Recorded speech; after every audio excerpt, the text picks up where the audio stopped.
The whole connected fitness thing with, the Peloton effect and everybody throwing just absurd amount of money on horrible concepts, which if you had ever been in the industry for more than like a year or two, you realize a lot of these concepts were just absolutely dumbfounding. Like, that's never going to sell. But where do you see the role of the fitness professional in the next decade or two? Well, in the current state of things, it's a super interesting question. There is just a shortage of talent. If I were to go to a trainer to put together a protocol for me for the next 6 months, I want that person to know, all right, I'm going to bring my blood work, I'm going to bring my CGM data, I'm going to bring all of the data that I have in order for you to create a data-driven program that allows us to track the difference and track changes and then tweak along the way instead of just going upper body, lower body, strength training, cardio. It's just, I don't think is enough anymore. I don't want to die in a hospital hooked to tubes. Do we see a combination of AI,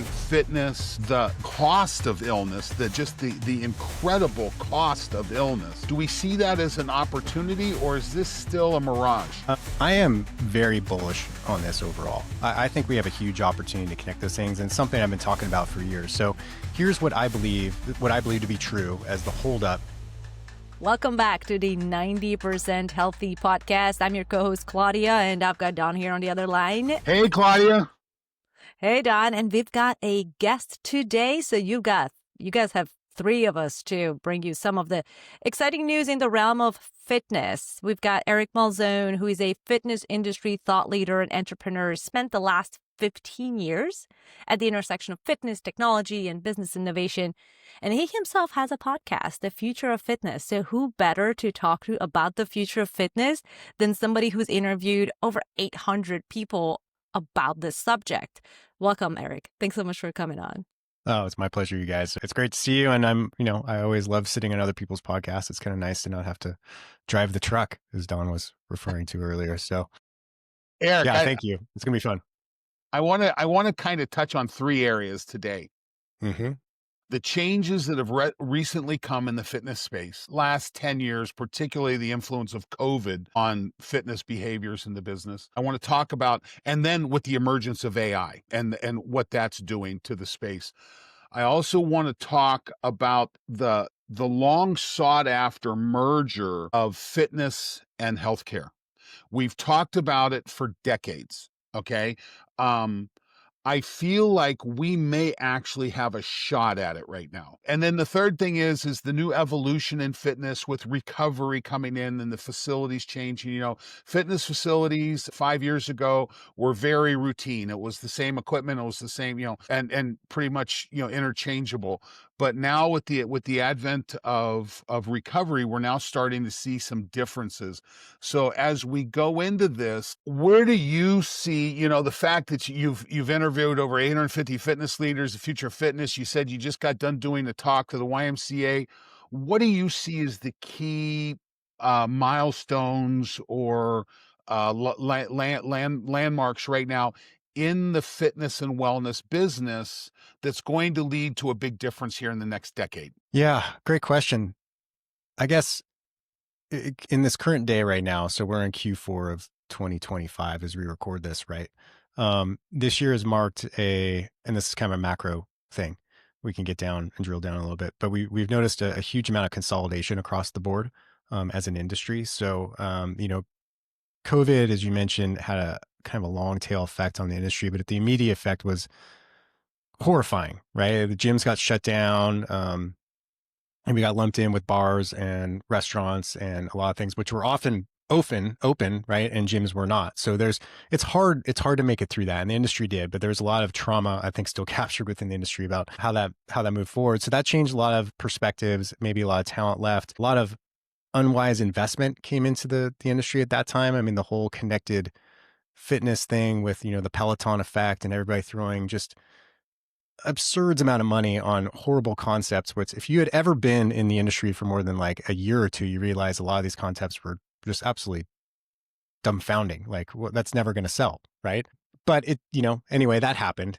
And then a lot of these companies now are kind of going to the wayside. No one's really talking about connected fitness anymore. At-home fitness really isn't the big conversation. But what is happening is you're seeing with what we call the HVLP gym, so the high value, low cost gyms, is they are buying out everybody. I mean, we saw last week a huge transaction of EOS bought 23 SoCal gyms, so the Gold's Gym, and that's going to continue. So that's a macro trend of a ton of private equity coming in. This particular category going, now's our time. It's going to, and it's all cyclical. You know, Dawn, I think you and I probably remember, Claudia, maybe I think you're younger than us, but it was like in the 80s, there was a 24-hour fitness, there was a Bally's, there was all within like four corners, right, of a stoplight. And I think we're starting to see that again. There's going to be a Crunch and EOS. There's going to be, all these different gyms popping up in this particular category. So that's a macro trend that's driving a lot of different things. And it's being successful because consumers are a little bit more price conscious now, right? They want wellness, but they don't want to pay absurd boutique prices for it. And a lot of that is the younger consumer. I always get these all mixed up, but like the 35 and under, really. Like they want wellness, they want health. They just don't want to pay a premium for it. They want to do, whatever it is, their term of wellness. They want to pay for the consumer products, right? The special foods and the lotions and the tallows and all the different things that they love to pay for. But that's driving a lot within the industry. So I think that's a macro trend. And then overall, the technology driven component of it can't be denied. And just like any other industry, we're going to talk about it. Artificial intelligence is very real. It's a very real opportunity. It's a very real threat to what we're doing, but it's enabling a incredible amount of personalization for the consumer, right? So the journey is much more personalized now. It can be, that's the expectation moving forward, is that they want their own, they want their own journey, right? Tailored to them. And that opens up the doors for a lot of different companies, a lot of different brands, and a lot of different modalities. So at a high level, that's kind of what we're seeing. So let's back. I want to back up 40 years right now. When I ran my first health club facility, it was called the Fitness Connection. It was on the corner of Carl and 161 in Columbus, Ohio. It was an old racquetball court. Wasn't an old racquetball. It was a racquetball court that, and if you've ever seen these racquetball facilities, they threw up these concrete block facilities and put melamine boards on the inside. So in the change of seasons, the corner courts would sweat. They would get condensation, and you couldn't use them as racquetball. So we started putting fitness equipment in these corner courts, and that was the first facility I ever managed. Back then, I paid personnel to be on the floor to help people get through their workouts. That was part of my P&L. This is before the advent of the quote unquote personal trainer. All of a sudden, we start to see some personal trainers emerge in this space. Then all of a sudden, you see the paid personnel disappear from facilities. You join a facility, here it is, good luck. And the big equipment companies did a lot of work to make their equipment approachable, understandable. But now let's go back about 30 years right now, 25 to 30 years. I'm working with Polar, the heart rate monitor company. I'm working with Lifetime Fitness.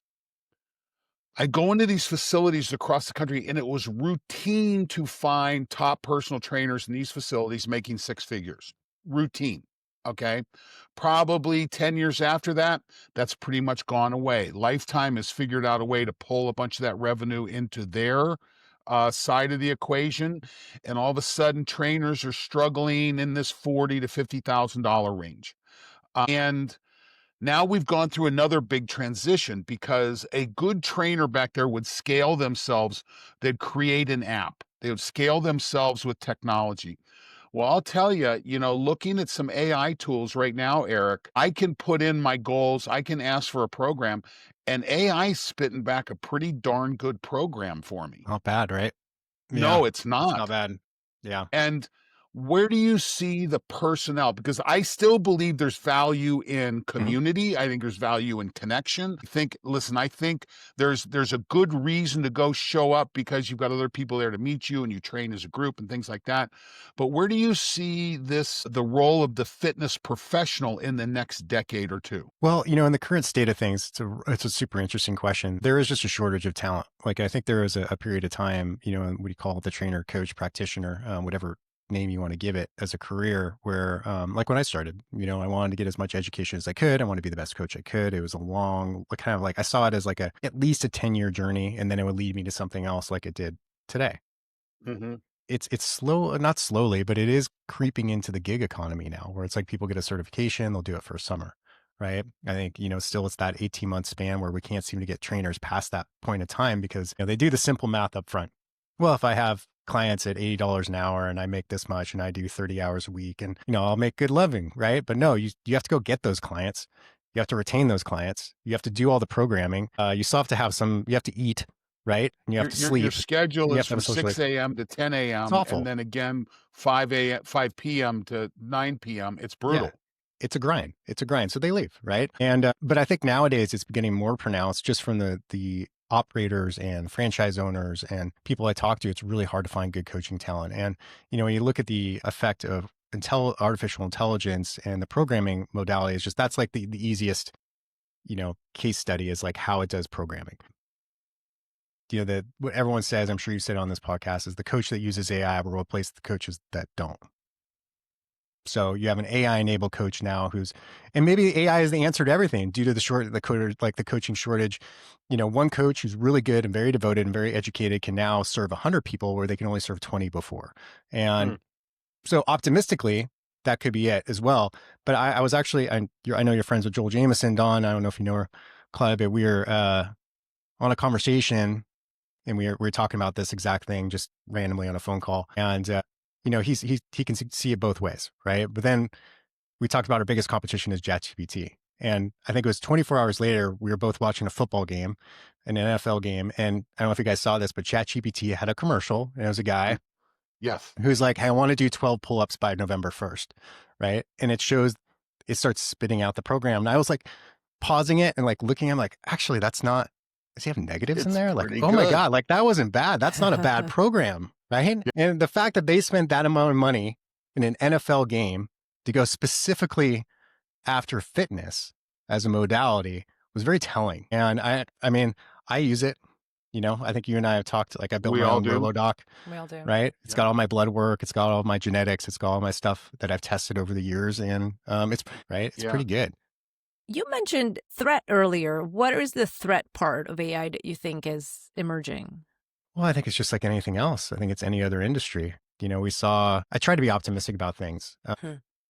But I mean, last week ago, we had 12,000 layoffs at Amazon, right? All white collar workers. Mm-hmm.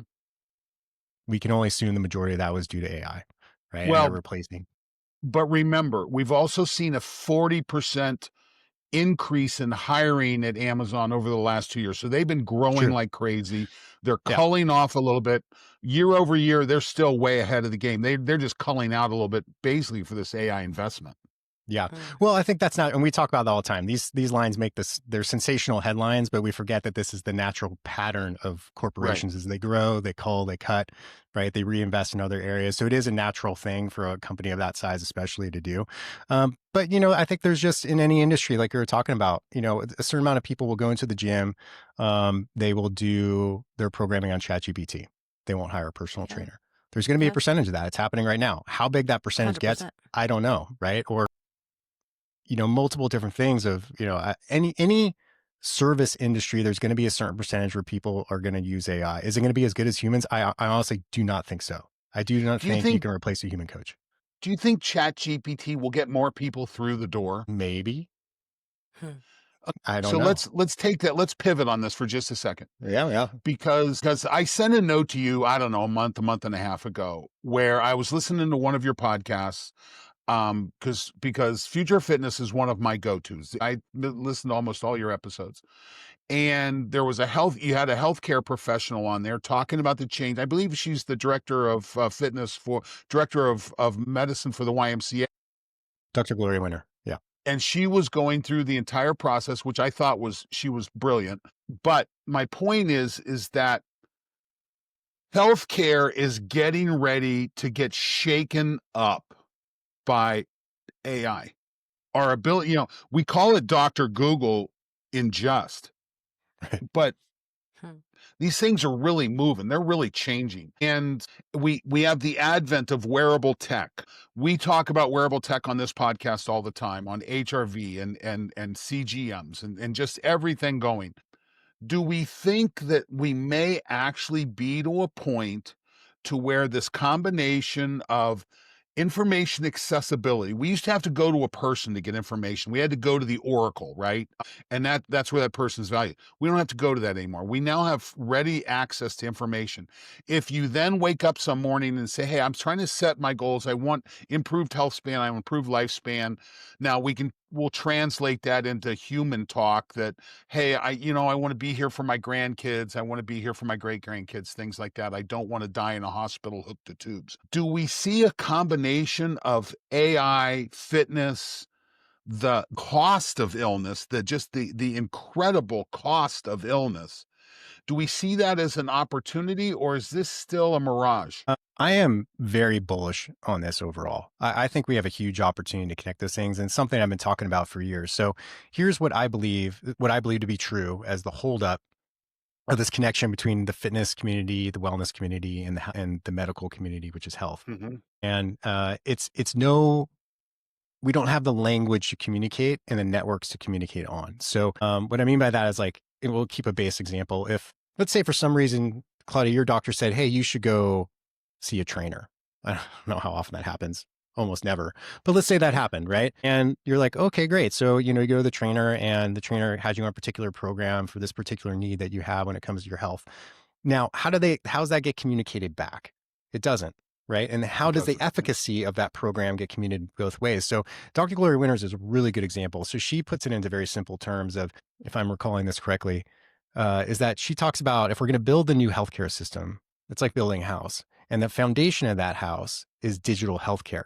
So we got to be able to take the data from the health and wellness ecosystems of, our sleep, or all these things, our workouts and how those are being affected, any kind of biomarkers that we're tracking, and then also connect that back to what she calls the sick care system, which is the current medical system, right? So we got to get, that data combined with this data and it all flowing back and forth. And then we can have a really nice system where we can actually have a very, I hate this term, holistic health view, right, of each individual, from their activity to what they eat, to how they're sleeping, to their stress levels, to medications they're on, anything like that. And that is the promise I think that AI has, is taking very complex data sets, unifying them, cleaning them. Well, the cleansing has to happen in a different way, but that's the promise of it all. So that's why I'm extremely bullish on it now, because I feel like we're at a technological age where in our lifetimes, maybe the next 10 years, we could actually see a very serious advancement, and the cost will go way down, right?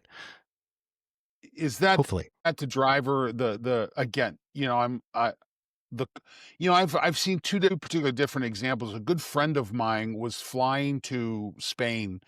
This guy's a very accomplished cyclist, very fit. They fly to Europe and ride in Europe every year, multiple times. And he had a pulmonary embolism on the flight, wound up spending several weeks in a Spanish hospital. Comes out, they give him the bill. It's like $500. Ridiculous. That same event in the States is a $500,000 bill. It's a bankruptcy bill. Is it the cost of illness that's going to eventually drive this? Because what I see marketing of sugar-driven liquids. I see marketing of you don't see the marketing of tobacco anymore. You used to. It's still there. We're seeing the marketing of tobacco-like products, the Zins and the nicotine delivery systems. I see a lot of marketing of highly processed foods. You see another Lucky Charms commercial, it's like, okay, very low nutritive value there. We're going to get in trouble with, I guess we can get rid of our Kellogg sponsorship potential there. Yeah.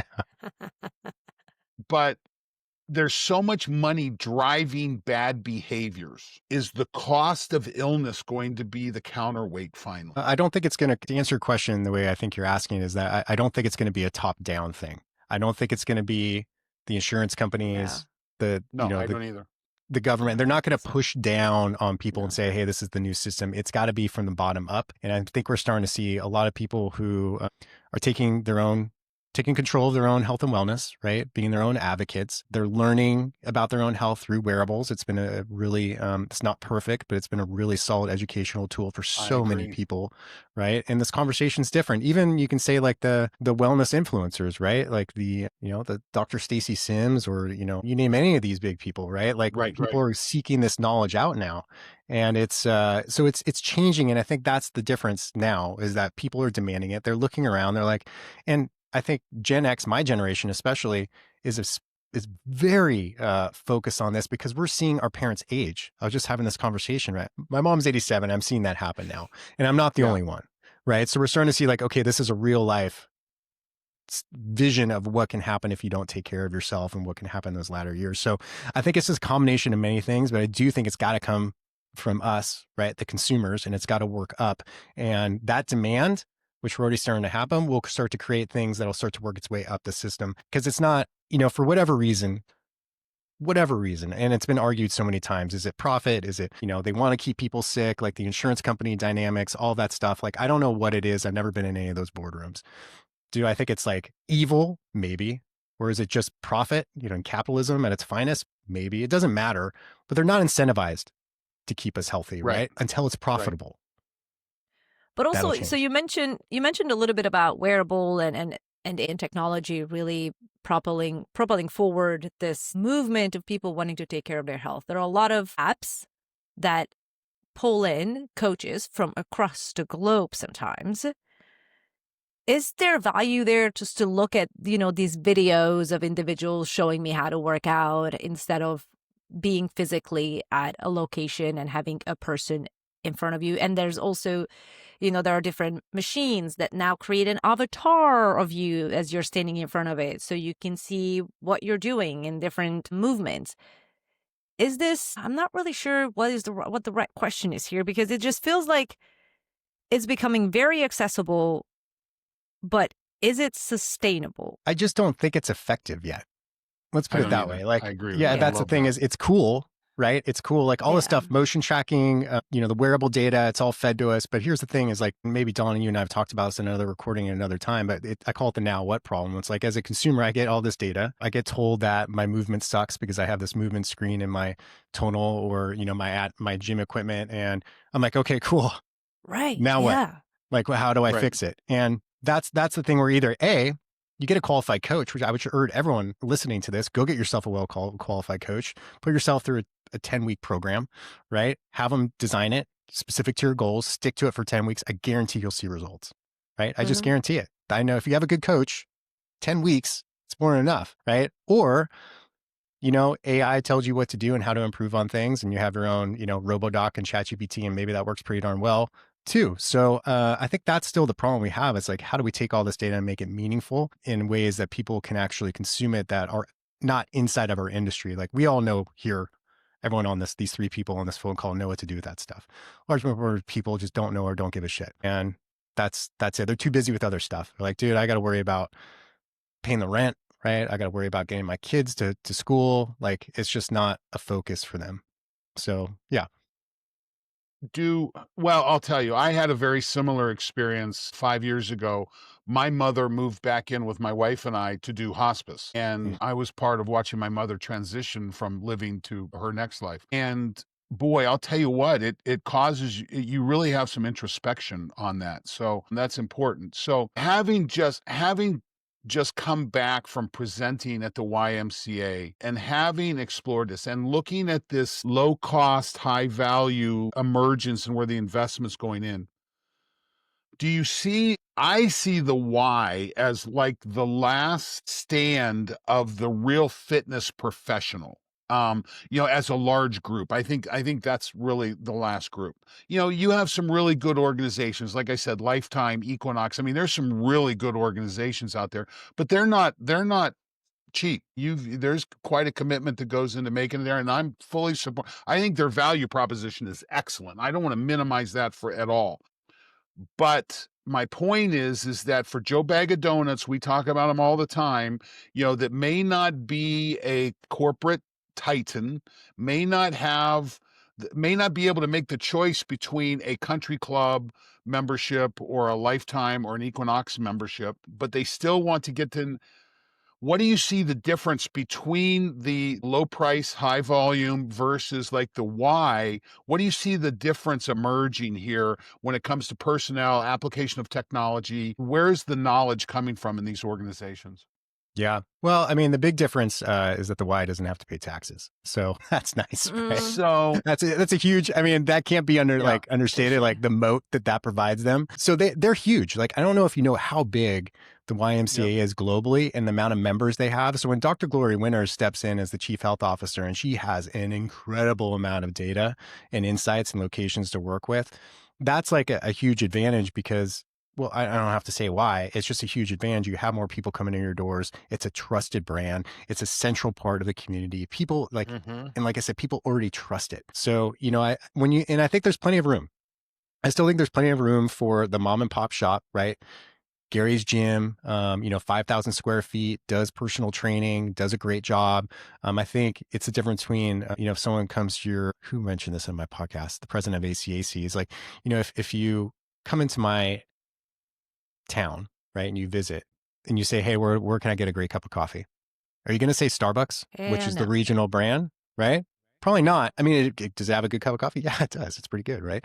No, you're going to be like, no, check out this cool little place. It's like part of our community and, it's the local, boutique. like the boutique, right? You're going to tell people that's what same with where I live. Like the Whitefish Wave is amazing. It's kind of our own version of YMCA I talk about all the time. So, there's a lot going around this HVLP category, but I still think that, YMCA is unique in that they're just so big. They're so established. They have so many members and they can take risks, right? They can do new things, but they're also at the forefront of technology. I mean, they've adopted eGym technology, which is smart gym stuff. That's who brought me to this conference It's been wonderful. It's been right. wonderful. It's great. And they're early adopters, right? And so they're using it. They're reaping huge benefits from it. They're keeping their mouths shut because they don't want other people to catch on that this is a great piece of Really? equipment. Okay. It sucks for eGym, but that's really the kind of conversations that were happening. Like, yeah, we hope we're just going to keep riding this until everyone else figures it out. It's a great set of equipment, right? So they're very smart and strategic in the way they move because they can look 10, 20 years in the future and work that way versus most gym owners, most regional brands have to answer to shareholders. So it's next quarter. How do we do? And I think that's, the deal with the devil that a lot of these large HVLP brands are signing right now is private equity. It's a very different thing. Like they have to grow. They have to open all these locations. They've sold them. They need to open. They need to fill them. Like in next quarter, they got to do it again. And, What's the exit that's a big thing. strategy? What's that? What's the exit strategy? I don't know. Okay. I don't know. That's I guess you that's a package great it up answer. and you sell it again, right? I mean, that's kind of that's what you got to do. So So I don't know. let's I wish we go back to the 80s and see how that rolled out then, you know? Before we go back, hang on a second, Don. I wanted to ask because I'm seeing in larger cities these very comprehensive facilities, I call them, that are not low cost but high value. Are they here to stay, and will people long term be able to afford them? I mean, I'm talking about the Love Life in LA. I'm talking about there's one in Scottsdale, Hive Fit Club, which incorporate incredible amount of data, cutting edge equipment, recovery tools, even some functional medicine stuff, all under one roof, including like nutritions and whatnot.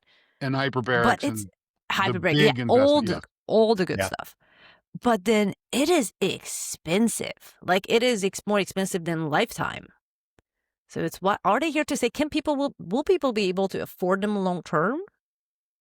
I think so. I do. I mean, in this country, at least it's no secret that the wealth gap is growing, right? People who have a lot of money are going to continue to have a lot of money, probably a lot more, especially as technology evolves. That seems to be the unspoken trend of things. So yeah, I think it's going to exist. And I mean, it's hard to say because we can't see their numbers, right? Are they profitable? Most of these are Right. private companies, but Lifetime we can because it's a public company and we review them every quarter on my quarterly report. And tell you what, Lifetime's crushing it. Yeah. They're absolutely crushing it.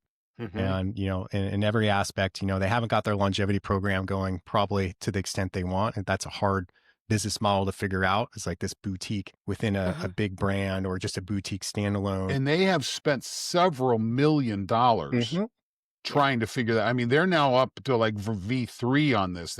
Yeah. They've moved past V1, V2. They're up in the V3 on this. Jeff Sweetful is doing an amazing amount of work on this. Yeah, he is. Yeah. Yeah, and I He's think working very hard. Equinox just launched their women's longevity program recently. Oh, I like that.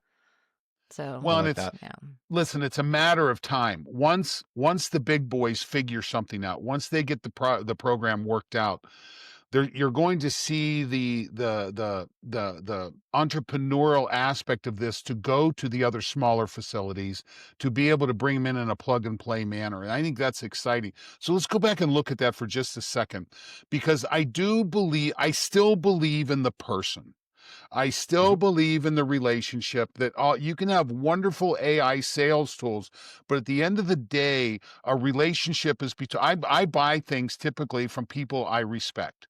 That's where I buy new things. Now, I may wind up reordering it on Amazon, but that initial purchase is from someone I have a relationship with. So as we start to look at this, where do you see the professional come into play? Because, you know, you used to be a fitness professional if you could count 25, 45, 25, 10, 5, 2.5. That's all you needed to know. And 345s is 135. And, you know, so that was Yeah. That's hard. That was weight hard room for me. math. That was Yeah. weight room math. But I think we're changing on that. You now have to speak sleep score, HRV, CGM, and this is going to begin to evolve. What do you think the fitness professional looks like in a decade? Do they need to be literate on red light therapy, sauna, and blood flow restriction training? Interesting question. So yes, I do think they have to. And I'm still, once again, very bullish on the professional. I think there's still a huge market. We just have to evolve with what's going on. Mm-hmm. I remember the first day when had my gym and someone came in and asked me about their Fitbit data. They're like, what do I do with this? I was like, I don't know. I don't know. I'll go buy one and I will tell you in a month or two and see what this all means. Right. So I was like, oh, okay. And I think we're starting to see that now. It's really not that much different than AI. It's like, okay, if you're a coach and not using AI in some perspective, start using it on a daily basis, whatever, just get to know it, ask it questions, ask it like, what do I need to do as a fitness trainer to use you best? Right. Whatever it may be, tell me about red light therapies, start using red light therapies, right? Test out peptides. Like you should be in there up front, trying all these things. And if you're not into that kind of stuff, then maybe it's not the right profession. I was like, you're in the wrong. Right. You should be into that kind of stuff. And I think so that's really key. And I see some models popping up that I really like. Monarch Health is run by an MD, is opening his third location right now. And you go in, it's your primary health provider and it's your gym.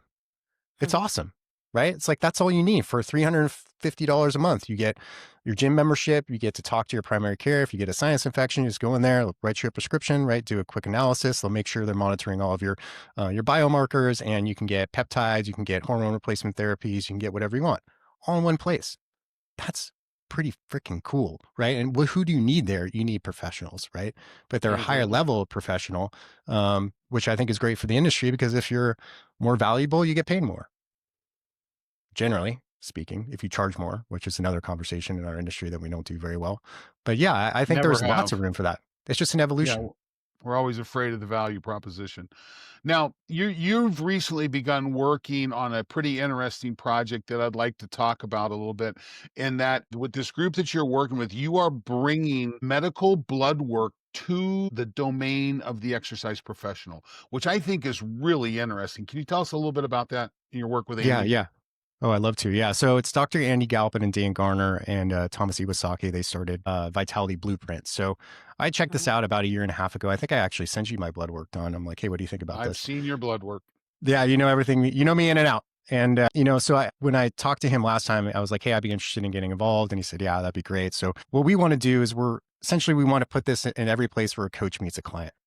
At that intersection. So we don't want to replace coaches. We don't want to do anything else. And, I would hesitate from even saying it's blood work analysis. Really what it is we are doing customized protocol recommendations in lifestyle, nutrition, and supplementation based on someone's personal physiology, right? That's what it is. That's kind of like you're either selling the smile or the braces, right? And this is the smile.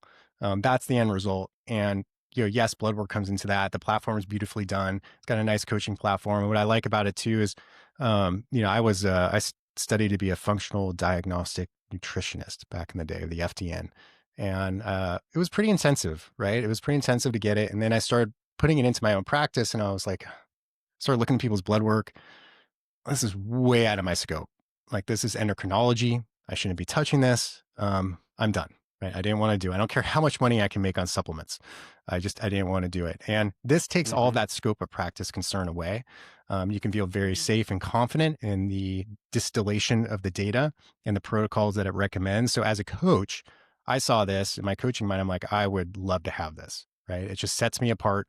It provides real customized thing. Like, if people want personalization, you can't really start personalization without knowing someone's biomarkers and about their physiology. So they've done a great job, and we continue to simplify it and, add different layers to it. But it's not only the products are really good, but I think when you get a team like Dr. Andy Galpin and Dan Garner behind it, there's a lot of, you can sit in an area of trust knowing that it's been done well. That's pretty cool. And again, I believe it's an early step. We're seeing people play around the edges with this. I think the merger has to be done very, very technically and very, what's the word I'm looking for here? You got to be careful. And it's not for everybody, frankly. And again, there's a lot of people hanging around gyms calling themselves trainers who look good. I tell the story. I was out presenting when I was working for Polar. I was out in Hollywood. We're at the Los Angeles Athletic Club, and I was also working with the Equinox out there.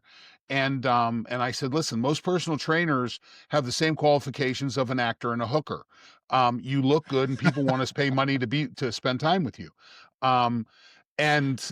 Ironically, the director of personal training's eyes get gigantic when I see this.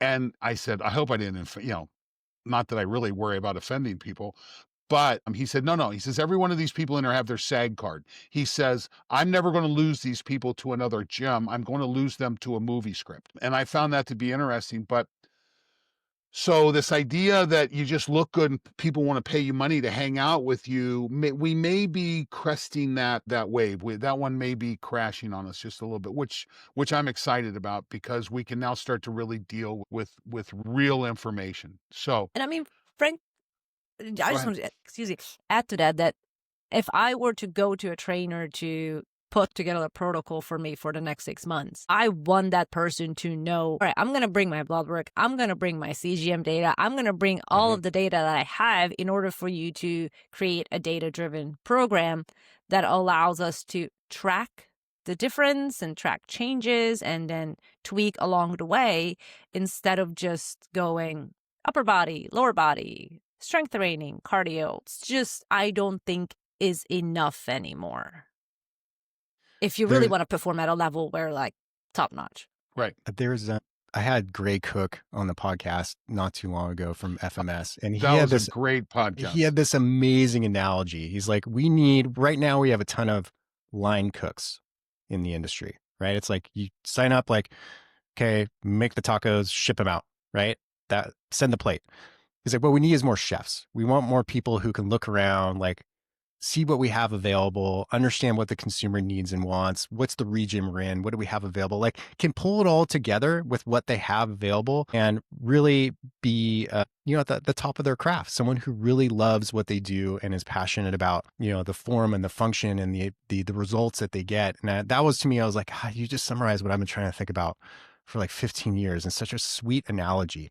And I think that's kind of where we're at now, is like, we've seen a lot of line chefs, right? Especially on Instagram. And they're just spitting out programs that cookie cutter, and that's fine. For maybe a lot of beginners, it's okay to start with something like that. But when you really get into it and you want to get to your results in a very, time efficient and cost effective way, the coach is still the best person to do it. Hands down. Yeah. It's just the way it is. I'm not sure social media has been good for the fitness business, because, and I don't know about your social media, mine is full of circus acts. It's Barnum and Bailey at its finest. But it's not even, Barnum and Bailey doesn't have the crashes. Now it's people doing stupid stuff and crashing. And I'm not sure it's good for our business model. for our business space. Do you see, so Eric, let's take a step back for a second. Let's take a step forward. Let's look 5 years ahead, 10 years ahead.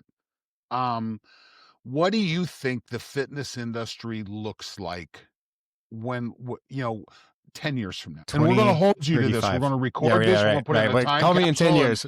Yeah, call me in 10 years if you can find me. 2035. I'm really keen on a couple things that I think are going to happen.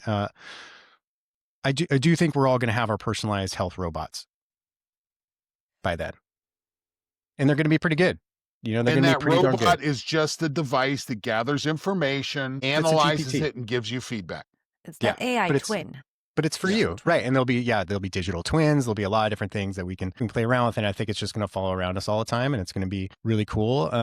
But I also think the AI can't lift the weight for you, right? It can't cook the meal for you. It can't put it in your mouth, right? It can do the perfect peptide blend and all these things, whatever you want.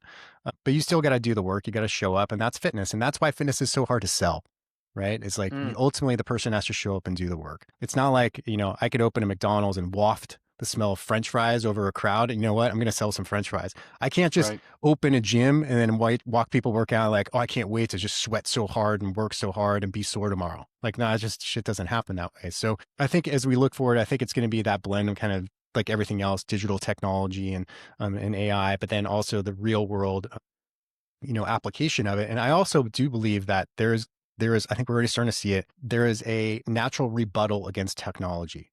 Like people are getting into, especially in the younger age groups. Like you look at what is it called? Mothership in New York, which is this really cool like wellness place. I've been there only once. I talk about it all the time, but I loved it. And what is it? It's like no cell phones, right? It's just, it's an exit from reality. It's like saunas and cold plunges and just place where you can hang out and drink some tea, and there's no alcohol. And like, so it's just a place for people to get away. And I think we're going to start to see that too, is like, as technology continues to advance, becomes more pervasive, I think there's a lot of fatigue. And I think a gym community done right can be a place of refuge for people where they can just be human. And I hope, that's what it becomes, is like, okay, it's fitness, but it's also a reset, and it's wellness, and it's anti-technology, right? So maybe that's it, or I could be completely wrong. I love it. Sign me up. Right? That's my optimistic view. Seriously. I don't think it's anti-tech that's not valuable from the standpoint that, I had a phone call yesterday. A friend, former teammate of my brother's, we went to school together, took his own life last week. Orthopedically, he was beat up. Guy saw him at a game 3 weeks ago, and he said he was walking sideways. He was so beat up. And Eric, I think you and I have talked about this before. What does fitness look like if the barbell were never invented? Bobby, and we're going to do a podcast on this, by the way, Klaudia. I'm working on pulling that together. Bobby, every person I know that has been in the performance space as long as I have joints replaced. We've torn up joints, and those are the lucky ones. The unlucky ones are the ones that damaged their backs because they loaded inappropriately or they did things wrong. And I think that as we learn from, okay, it's not about doing everything you can possibly do and wind up in a puddle of sweat on the floor and judging your workouts based on that. It's about, okay, what can we use technology, and can we use the analytical aspects of AI in order to optimize, to meet the minimum effective dose to get the work done, so that you can optimize health span, lifespan, and or performance for that matter. I do this with Olympians I coach. It's not about going to the whip. It's about, okay, do we have data feedback that says, okay, you crossed the point of diminishing return lines, shut it down, let's go work on something else. I think that's part of the answer that I hope the new facilities, and we see the merger of Oura rings and heart rate monitors and CGMs and CIMs, and having that integrated into the equipment. I joke about it. Claudia's heard me say this. Biohacking, in my mind, are people who want the benefits of exercise but don't want to exercise. Yeah, right. But unfortunately, you got to pick up something heavy every once in a while, and you've got to go for long walks almost every day or something equivalent to that. And so I hope that as we move forward, we see the integration of this so that we have people walking away truly, truly optimized, not just run into the ground, because we've been doing that for a long time. And again, this really hit home with me when we have this event with someone that and I hope that we get to the point to where when our kids are looking at us when we're 85 saying, I don't want to look like that, what am I going to do different, they have a place to go, they have a system to go into that really helps them optimize, because I don't think we're there yet, Eric. No, no. And as you say all that, which is excellent points and excellent perspective, is that I don't think it's going to look that much different than it does now in 10 years, as far as the fitness landscape. I just think it's going to be far more personalized, and it's going to be more That's good. accessible to more people. And I mean, like you said, like the basic fundamentals, fitness hasn't changed, dude. Like it's still the basic equipments, right? It's weights, cardio, aerobic capacity. And, now the science of health is catching up and it's all combining into this beautiful thing. But like, CrossFit said it was, CrossFit didn't change anything when it came around. Like the overhead squat had been around for a very long time. They just packaged it up differently. And that's what Yeah. we've seen time and time again. It's like the same stuff, just kind of repackaged and rebranded and resold. And I don't think that's going to end, but I think it's going to be tech empowered, and I think it's going to be highly personalized. And I hope, with the advent of I'm more bullish on GLP-1s now than I ever have been, just to personal anecdotes of seeing what I've seen, agree. that I think more people will be active, and, hopefully there's a surge in that. So yeah, I don't think I think we look 10 years from now, it's not like we're going to be like, whoa, this is the gym of the future. I don't know. I think it's just going to be personalized. Okay, so let me throw one thing. I do think robotics offers an opportunity. I can see us strapping on some type of an exoskeleton that provides resistance. I can see us engaging in activities that may be, back in our wrestling days, back when we were cutting weights, we wore plastics, rode the bike in the sauna. Not necessarily something I recommend, but turns out wasn't the worst decision we ever made. All three of those things, certainly had benefits, but I start to see some of this convergence, emergence. I can see force plates in the floor of facilities to be Sure. able to measure, okay, are you still able to exert force in a manner that's going to deliver a benefit? I can see, like I said, I can see robotics becoming part. We see this with tonal. We see this with OxyFit. We see this.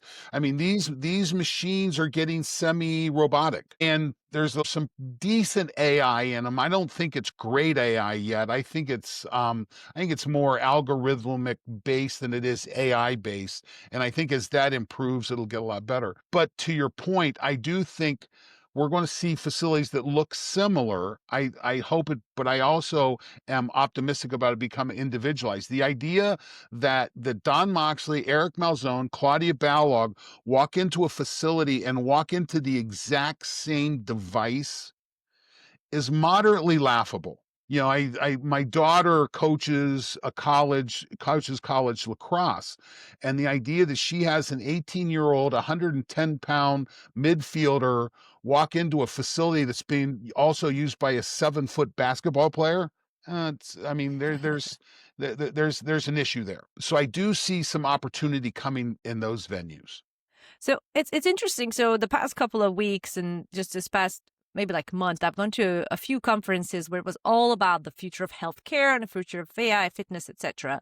And for example, it was in Saudi, the Global Health Exhibition that was a gigantic 160,000 practitioner style massive expo. They had digital twins are already a thing in that healthcare system where they are setting up literally a twin of you and feeding data to it to personalize protocols and see how you would react before having you react. So it's very interesting. And in that world, it comes from the top down from what I've talked to people. And they have this massive initiative coming from the Crown Prince that focuses on health span over lifespan. And they have the Evolution Foundation, a few other massive players involved. And it's very interesting to see how they're really focusing on democratizing practices and technology to allow individuals to live a healthier, longer life. And then in terms of equipment, was really interesting to see, and even here, I saw it in Miami last weekend. How you mentioned, Don, they're like exoskeletons. I mean, it's not an exoskeleton, but you know how there are people using EMS suits to make their workout more efficient, and there are Yeah. clunky cables everywhere.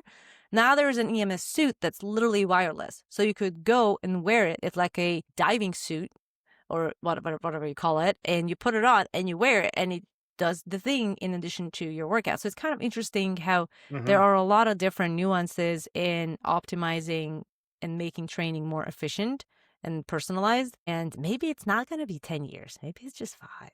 Yeah, I mean, who knows? And I have one of those EMS suits, and I used it for a little while, and Yeah. What did you then I think? stopped using it. Well, first of all, it's kind of a pain, right? If I just want to Is go it? work out, like I have to put this whole thing, I have to wet it, so it's all, it's semi-damp when you put it on, so everything's, and yeah, and I'm like, well, I don't know if that 5 to 10% extra benefit, it's just not worth my time. And so I think there's a lot of we'll see. I mean, that'll advance, and I think there's a lot of, in that area, there's a lot of things promise. will I know it's big in emerge. Europe.